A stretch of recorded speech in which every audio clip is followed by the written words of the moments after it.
180! Hi lads and lasses, welcome to Darts Coaching with Dynamite Dave.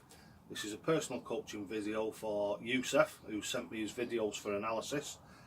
And I've had a look at them, I've analysed them, and these are the findings and the results, and there's going to be some tips and advice for him during the video. Right, the first thing I want to address with you, yousef, is the environment in which you practice in. You've got a nice big lovely room there. There's a couple of things in there that I think could be affecting your game, which number one is the roof fan. You've got a roof fan spinning there, and when you're playing darts, anything in that environment that's blowing air or disturbing the airflow through the actual room itself is going to have an effect on your darts. We've all seen on the TV, and it only happened the other day in the World Cup of Darts, I think it was Raymond van Barneveld and Paul Wright were agreeing that there was some form of breeze going across the stage, and they had to have some doors closed to stop that breeze. And if that was enough to affect their darts, a tiny little bit of a breeze, that helicopter that's spinning around above your head is going to change the way that your darts fly through the air and everything. So my advice, number one, is to switch the fan off.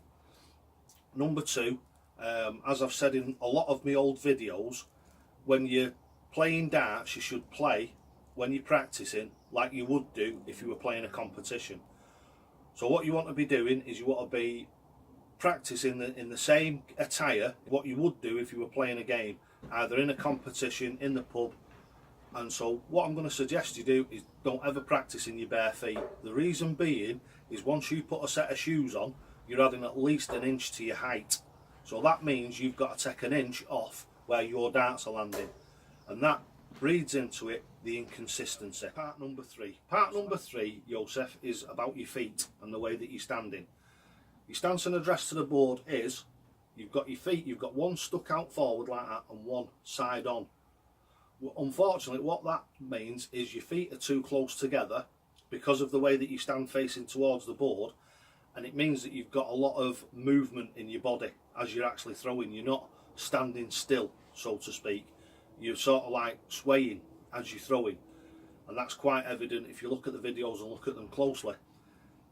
Your stance is the most basic part of throwing darts and of playing the game, and obviously you need a good solid base from which to start, and what you need is a good solid stance. There's going to be some photographs or maybe a short video in the bottom left hand corner so you can actually see the way that I stand and the way that you stand. So if you build a good solid stance, you should then be able to throw your darts more accurately and more consistently.